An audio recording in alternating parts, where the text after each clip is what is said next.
Welcome to part 4 of using Reason 10's grain. In part 4 of our series, we are going to take a look at the envelope section, specifically envelope 1 and 2, both of them being areas that we can use to really add some depth and creativity to the samples that we're working with.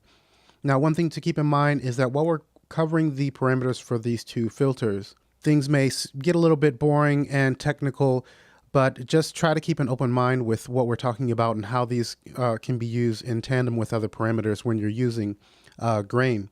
There's really no way that I can get through these tutorials in a relatively short period of time without trying to cover each parameter by itself and then moving on.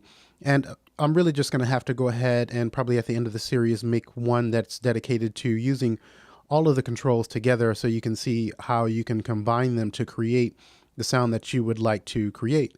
But again, just keep an open mind while we're covering these parameters and think about what you can do when you're combining, say, these filters with the parameters within the algorithm sections, as well as the sample area here with the speed, the jitter, and so on. So with that, I'm really excited to share this tutorial, and let's go ahead and get started. I'm going to right click on the device and just reset here. Then I'm going to come to the browse sample area and bring in a sample. And I'm going to come up to the sample overview area, and this is what we're working with here. So I'm going to actually go ahead and just select this whole sample to work with. Now moving on to the envelope section, we have 4 different envelopes that we can work with. And again, we're going to cover 1, which is permanently tied to the motion area. Then we're going to talk about filter 2, which works in tandem with the filter section. And then we have 3 and 4. So we can access these various envelopes by clicking up above here. And we're going to have a display showing what the current envelope looks like that we're working with. So as we make an adjustment here in the main envelope section, we can see that that updates up above. Okay, so if we're working with, say, envelope 1 and we've made adjustments to these other ones, we can see what's going on in there. We have a brief overview of what's happening in relation to the current one that we're working with. So envelope 1, this is permanently hardwired to the motion feature up here within the sample window. And what does this exactly mean? And how can an envelope be used with it? Well, in this instance, the motion basically refers to how our audio sample will be played back. So if I play a key on my controller, we can see the blue position marker up above here in the sample window and how it tracks the position of our sample playback. So actually, if I slow this down a bit, we actually have timing control here. So if I go ahead and lower that, then we'll see our sample position playback.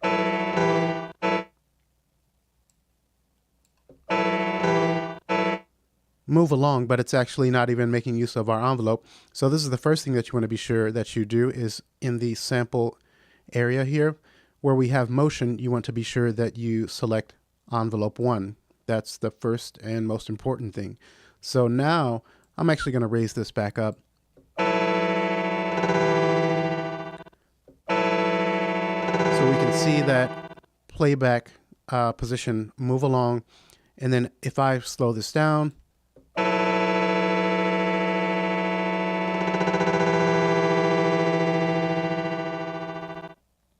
we can hear clearly how that is being affected by our filter. Now, the most important thing to remember when working with the envelope and the motion is that we've got our y-axis here. This is the vertical area of the envelope.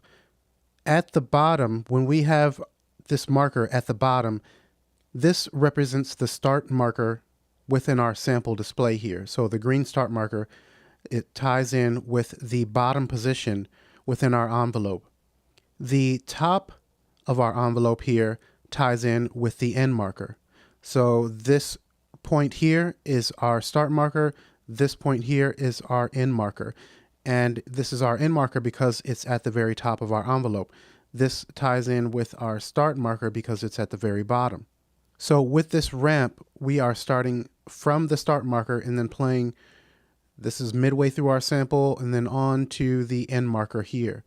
If I were to pull this marker down and then push this one up, we'd be starting from the end marker. Let me just go ahead and I'll play a key so we can look at this visually. We can see this following along here to our end marker. Now, if I were to pull this point down and move this one up, you'll notice that our song playback is going to start here and then move backwards. Even though this is still moving forward. Okay, and that's just because we're changing the position, the vertical position on the y-axis of these 2 points. And I'm actually going to go ahead and put that back so that we go back to our original functionality.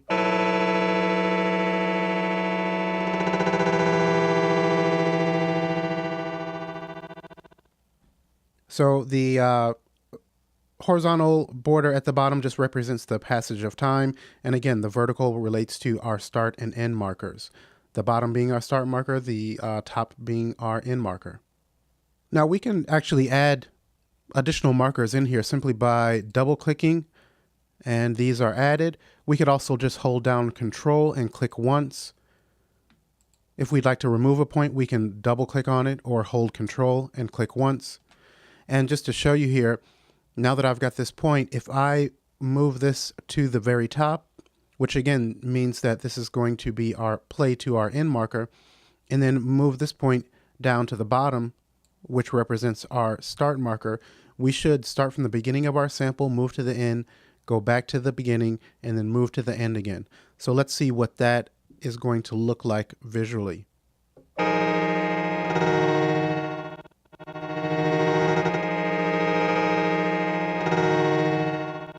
Okay, so at the bottom we started our start marker, then move to the end, and then move back to our start marker, and then back to the end. Also keep in mind that we can actually bend these line segments that are in between the points, so we can just click, hold, and drag to create curves here.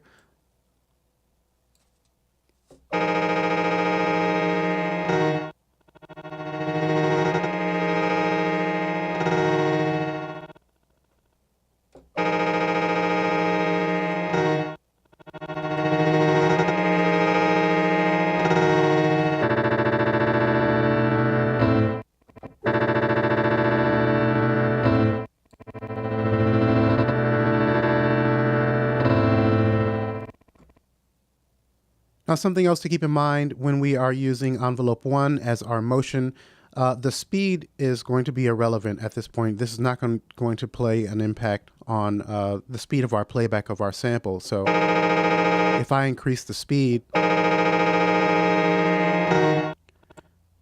if I take it all the way down,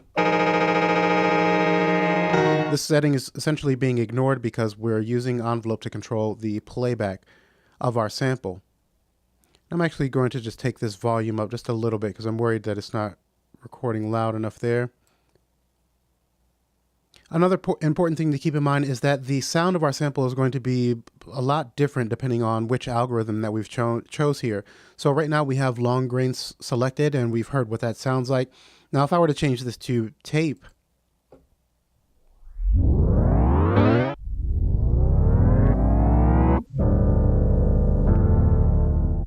okay, so we still have that same playback motion that is following our envelope that we've drawn here, that we've put in, but the sound is completely different than the long grains.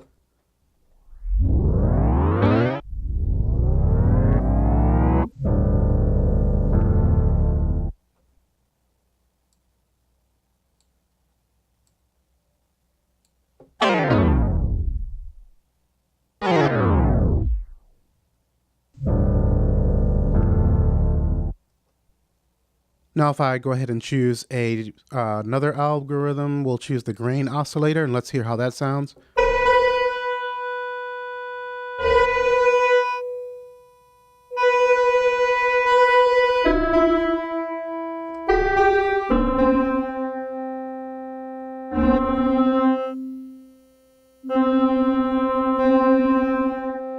Now, what about the spectral grains?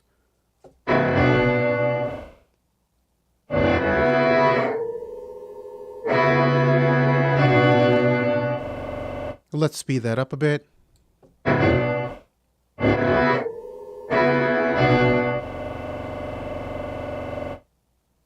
Now notice that behavior when we get to the end marker, it's basically freezing there.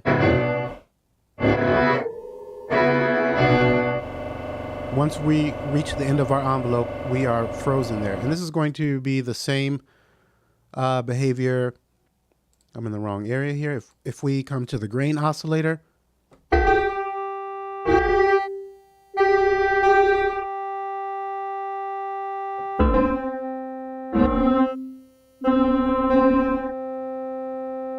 and if we come to the long grains,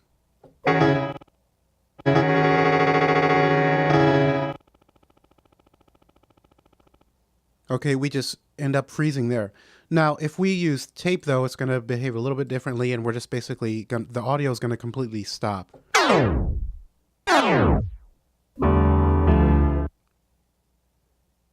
Okay, so we have no audio, and it may have sounded like we lost audio with these other ones, but we actually didn't. You should have heard some sort of freezing happening there. If I come back to the long grains, and just to make this clear is if I turn up the jitter, which we can actually use on each of the algorithms when we're using envelope 1, except for tape, but if I go ahead and take that jitter up, it will be more obvious once we reach the end.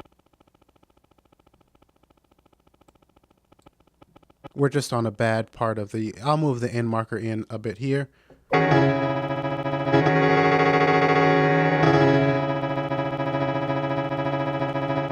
Okay, so I'm just holding the key and you can see how we're getting that freeze and the jitter that we've put in there once we reach the end.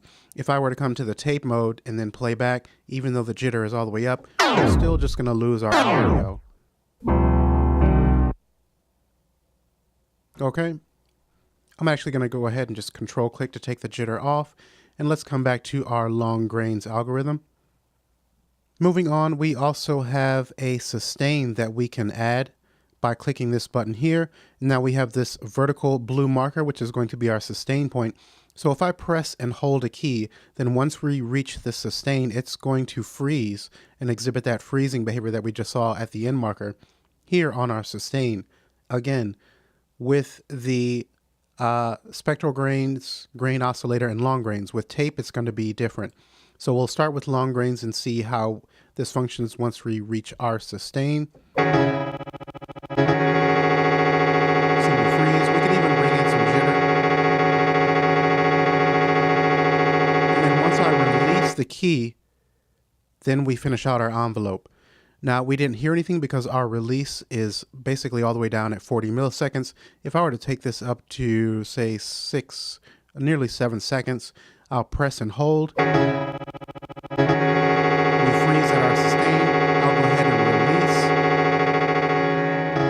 And now, since I've added that extra 6 seconds on, we finish out to the end here. So if I come to the spectral grains, we've got that freeze. Again, we could use jitter. If I release the key on my MIDI controller,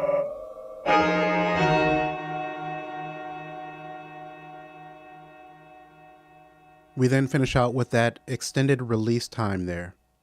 I'm actually going to go ahead and take that down a little bit. Well, actually, I'll leave that up because we want to move on to the tape and see what happens here. I'll go ahead and play back. Okay, we freeze and completely lose our audio. I'll go ahead and release my key on the MIDI controller. And then we finish out for the release time that we have extended. I'm going to go ahead and come back to our long grains. And we can actually position this sustain anywhere that we'd like within the envelope. But I'm going to actually just click that and to take that out of there. Moving on, below sustain, we have loop, and these actually won't work together. So if I disengage the loop, activate the sustain, as soon as I choose loop, then sustain is go away. These two cannot work together. So I'll choose loop here, and then basically this is going to loop our envelope over and over. So if I play back, once we reach the end, we start back over.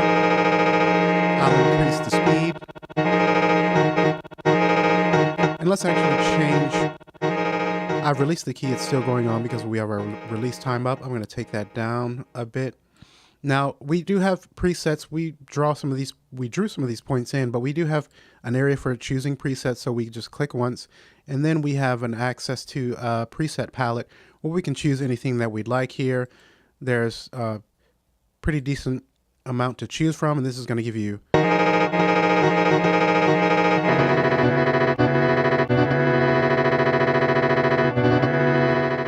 all sorts of goodness.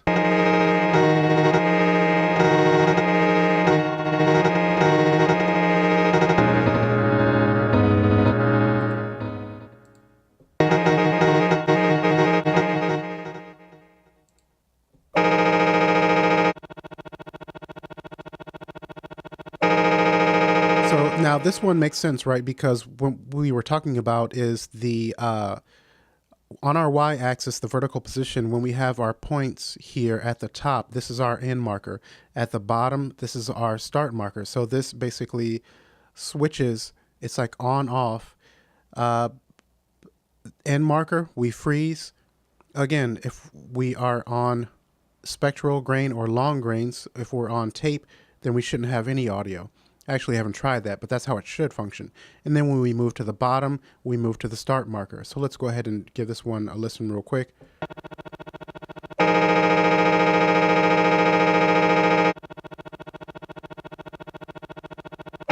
marker. And then the end marker. So you can see the playback moving between the two as we switch up and down here on this envelope. Now, if I choose the tape, right, we don't have any audio. And we actually don't have any audio for the start either, just because that's how the tape is. When we're stuck in one position with tape, as this envelope would make it be, then we're just not going to have any audio. So that makes sense. I'll go ahead and come back to long grains again. Now, you've probably noticed that I've been adjusting the timing of our envelope here. We can control how long this passage of time is going to take, and we have a range of 0.05 hertz all the way up to 50 hertz. And just notice that when we're in loop, we are working with hertz. If I disengage, then we're working in seconds. So at the top we have 0.019 seconds. If I move all the way to the left, then we have essentially 20 seconds, which is, let me change the preset. We'll come to the ramp, and this is going to just play back incredibly slowly. Okay,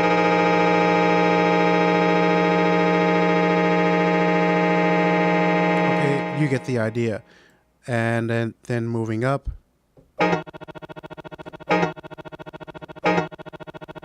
Okay, so we work in seconds when we have loop disengaged. Now, once I activate loop, then we move on to hertz. And if you're not familiar with hertz, basically, this has to do with frequency, how many cycles in a period of time. So if I were to set this to 1 hertz, then this equates to 1 passage each second. So if I press and hold, then you'll see that we pass through this envelope once per second. So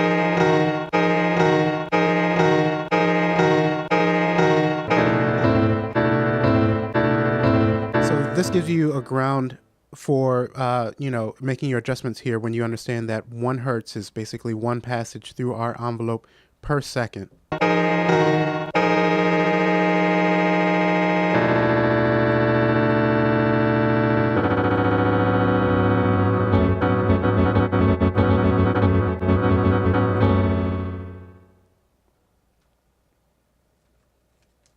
When loop mode is activated, we also have key trig down below that becomes available. And While not activated, if we play keys on our MIDI controller, the sample playback will follow our envelope.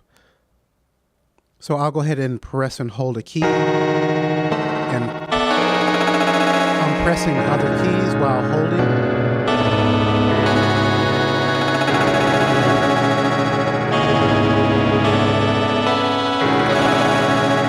See our playback position there. Now, when I go ahead and engage the key trig, you can see that the playback is going to jump back to our start marker every time I press a key.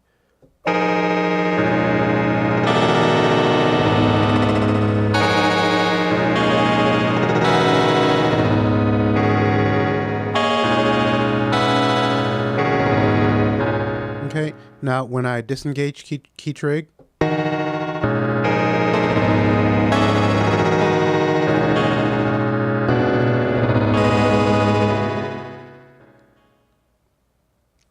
we next have beat sync, which is a true gem within Grain, especially if you're someone who loves to work with samples in your music. So I will go ahead and click on that, and then once again our timing parameter here changes. Now when we have beat sync activated, this is going to make our envelope playback in relation to whatever our song tempo is. Now I have the transport hidden at the moment, but I think it's on. Let me show transport. We are on 120 beats per minute. I'm going to go ahead and just hide that again so we can see all of our grain. So then now we have these time divisions and how we can set our envelope to play along with our 120 beats per minute that we have set within the transport. So if we wanted our envelope to match 1 bar, then we'd set it to 4/4, 4 beats in a bar. So if we were to hear our click track, then we would hear clearly that this envelope is going to follow along to our BPM. So if I go ahead and play back, I'll go ahead and press the space bar to, I'm going to take the release time down too. I'm going to press the space bar so we can hear our click track. 1, 2, 3, 4, 1, 2, 3, 4. So that's our 4/4 time. Now we have, a variety of choices here that we can set this to, and we can even take that to 2 bars. 1, 2, 3, 4, 2, 2, 3, 4, 1, 2, 3, 4, 2, 2, 3, 4. So you can see how if you're working with, let me space bar to stop that. If you're working with any kind of sample here, even if it's a song, you can just adjust here in the overview, and then say there's a particular portion of a song that you want to play back over 1 bar or 2 bars or whatever setting that you like here. Then you can just move and adjust this, and it will sync up to your song tempo. And then you can just come along here and choose and see what works best for the song. If you have your drum track laid down, then you can play back your drums and just move along until you find the portion of the song or audio sample that you brought in here, and it will automatically sync up to your beat when you have this beat sync set, which is pretty awesome. Now, if you do want to use this in that sort of way, you want to be sure that you use this ramp up from the presets here. Otherwise, you can get some kind of crazy sounds. But if you want to strictly sample from a song or something like that, then be sure that you use the ramp up there. Another thing to keep in mind is that if I'm going to go ahead in our sample overview here and just come back out to select our whole sample of this piano and the 2 chords that are playing.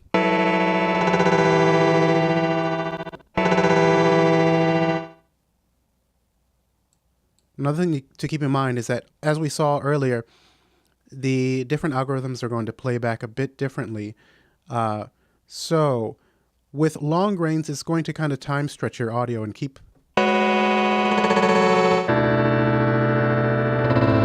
If I were to choose tape though, then this is going to pitch up and down more like a traditional sampler. So it really has to slow this down in order to play this short sample back over 2 bars. If I were to change this to 1 bar,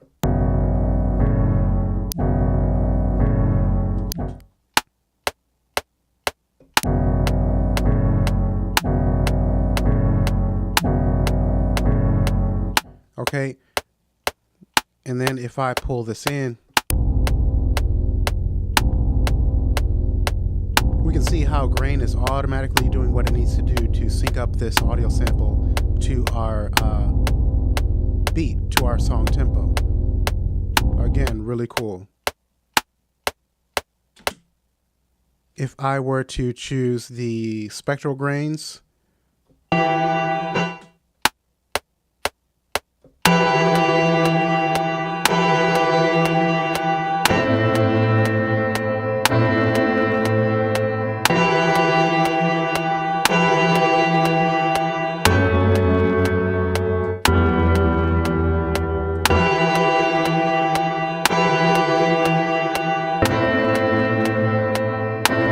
so you can see how you can really work with some samples here within grain. I think this is a little talked about feature that can really be useful. Now, next at the very bottom, in the bottom right hand corner here, we have a bipolar selection that we can check when we're in loop mode. When not selected, our envelope is sending out a unipolar value. Below that, we have global, and when this is selected, our envelope will be common for all voices. So this will actually override our key trig here, in a sense, so that if we press and hold a key, then press more keys, they will play back at the current envelope position. That sounds like a lot of gibberish. Let me put long grains on here, and I'm going to extend the playback to our full sample. I'm going to go ahead and press and hold a key and turn on the key trig. So now you see every time I press a key, we go back to that start marker. Just notice up above here, let me take the release down.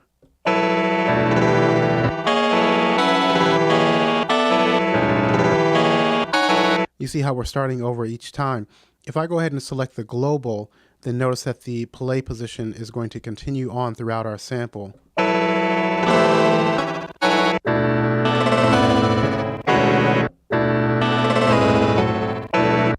Okay. I'm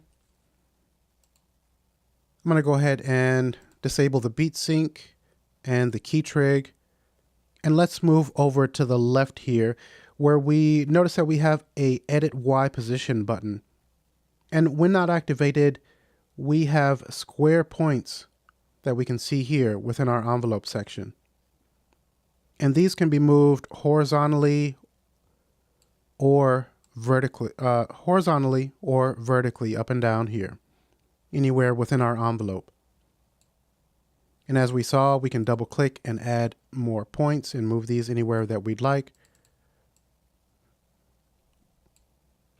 And one other thing that I didn't mention is we cannot move these points past one another. So once I reach this point to the left here of the one that I'm adjusting, I cannot go beyond that point.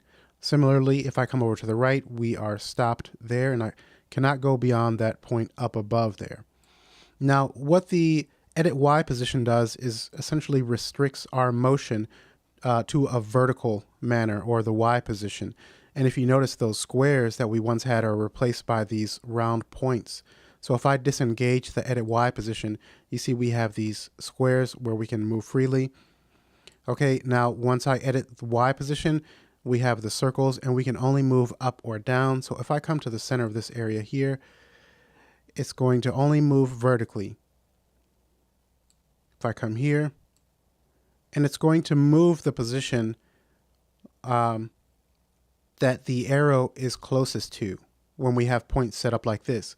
If I come to the preset area and then choose, say, this one here, where this is more symmetrical and we're in edit Y position, then we click in the center area and we move both points at the same time because they are on that same horizontal axis going across. They're equally symmetrical there. So that's why we're moving both at the same time.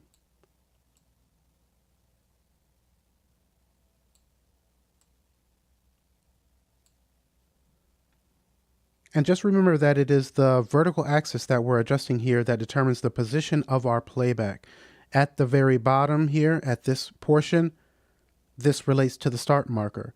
In the kind of center area here, if I were to push this up to the center, then this is going to be playing back at the center of our sample area between our two markers.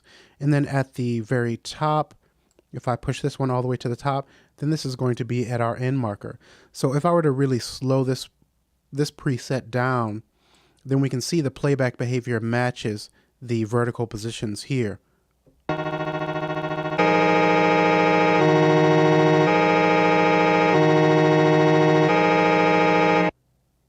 I'd like to get that even slower, but I don't think I can.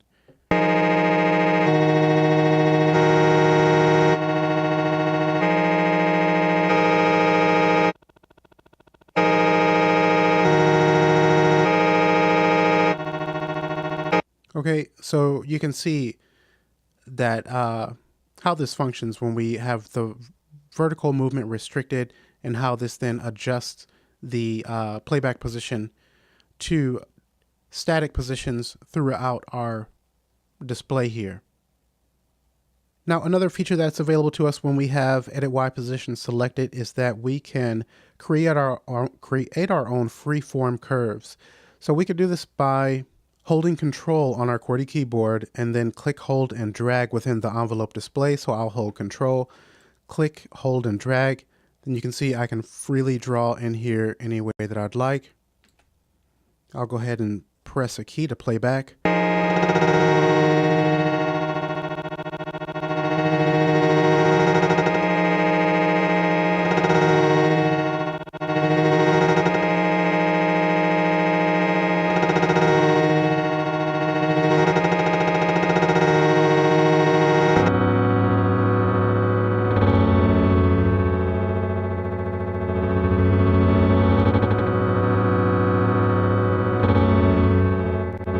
Okay, and then if we'd like to remove any of these points, we can hold Control and Shift, click, hold, and drag with our arrow, and then that takes those out of there.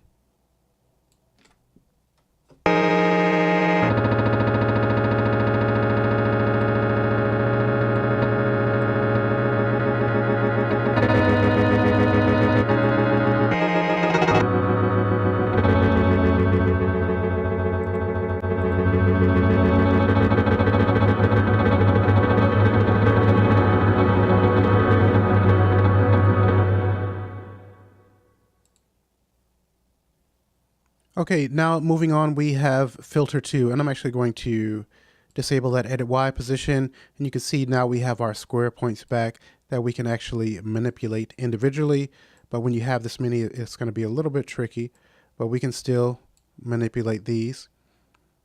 And notice that our display up above here for filter 1 actually does still update, even more when we are manually creating these envelopes. But I'm going to choose the preset and come back to our ramp up. And let's move on to filter 2, or envelope 2, which controls our filter cutoff section. And so we briefly covered this in part 3 of our series. And this envelope is going to allow you to control, as I just said, the filter cutoff and essentially how it behaves over the passage of time along this horizontal area here. We have the same parameters that we already took a look at in our motion envelope: sustain, loop, our timing parameter, beat sync, bipolar, and global. So we already know how these function, and we don't have to spend too much time here. The most important thing to know is that in order to engage this filter, we do need to make sure that we make use of the envelope 2 dial here within the filter section. And also, it's important that we be sure that we direct our audio sample signal into the filter. So right now we can see that the up arrow is highlighted in orange. So we are bypassing the filter at this point. Any adjustments that we make to the envelope will not have any effect until we actually click this right facing arrow there and then send that audio signal into this section. So I'm actually going to click this down arrow. We can see that we have 4 different filters to choose from: a couple of low pass, a band pass, and a high pass. I'll go ahead and choose the low pass there. And just notice that we do not have our envelope 2 engaged right now because this dial is set all the way to the left at 0%. But we should be cutting high frequencies because our filter cutoff is set to about 645 hertz here. So we should be cutting around that point, and we should hear that once I play back. Let me take the jitter off. I'm going to come back to envelope 1 and take the speed up just a little bit here.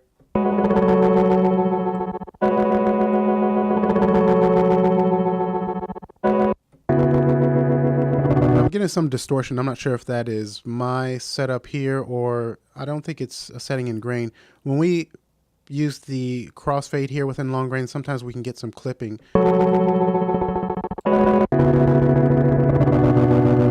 But I think it's just my cheap headphones. I hope it is. Okay, so where are we? We've got the filter cut off at about 645 hertz. I'm actually going to turn the key trig on.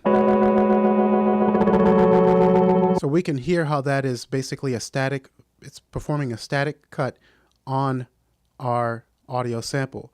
Now, if we come to the envelope 2, which controls our filter, and then use this parameter to introduce that envelope to control our filter cutoff, and I'm going to come to the presets section and use the trusty ramp up. So we should start with the cutoff at 645 hertz, and then as we move along the envelope here, we should introduce higher frequencies into our audio sample. I'm actually going to take the sustain off here. Okay, so I may be missing something, but let me take this speed down.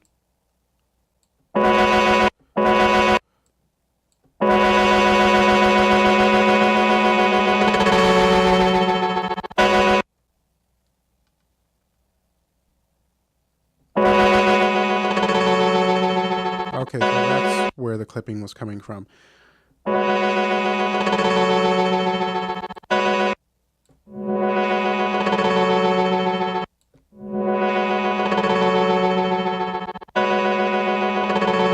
I'm going to take the speed for our filter envelope down, and that's part of the issue and why this is not more obvious. So as I take this down, we're working in seconds because our loop is off.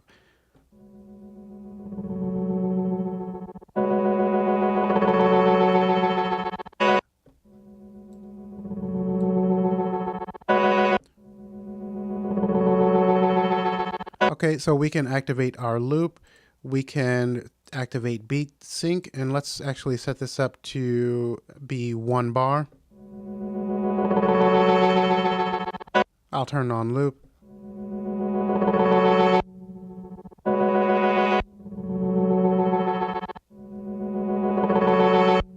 Okay, and so that is how our filter envelope works. And again, we've already taken a look at these controls, and just know that you can make use of those for the filter as well.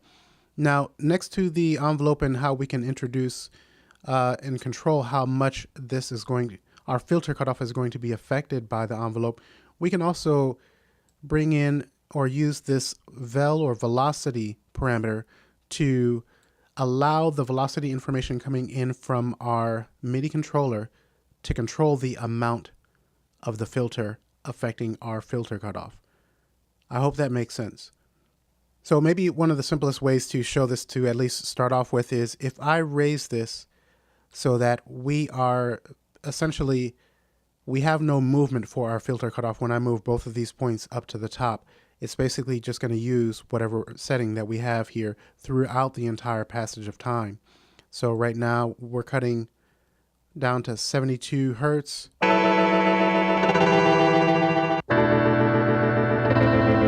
Actually, okay, so now we're keeping that static cut that we have set here because our envelope is set at the bottom throughout the entire passage. Now, as I move this marker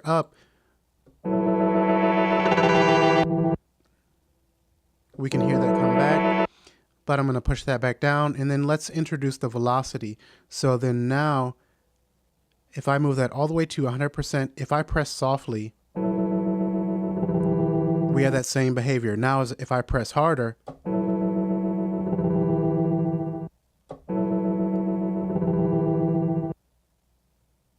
I think I need to push these up. I'll get it together here, guys. Okay, I'll press softly.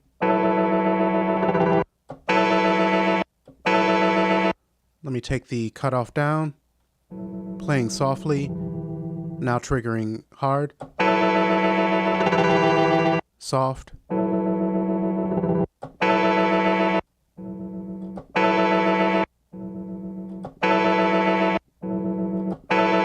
I'm sure you can hear me triggering the keyboard here.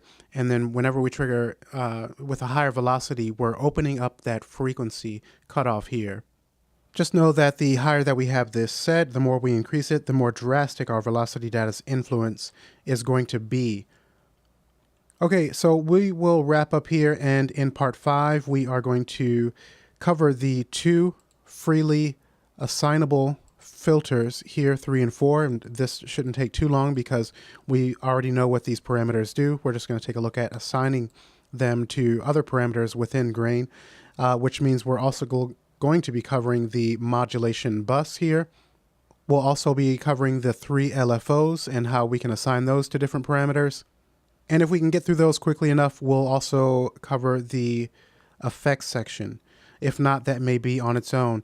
And again, I think that I will just do, to finish out the series, a complete tutorial on creating sounds and using everything that we've covered throughout the series together to really tweak samples that we bring in here and do something that's going to be a bit more fun and less technical, covering each individual parameter.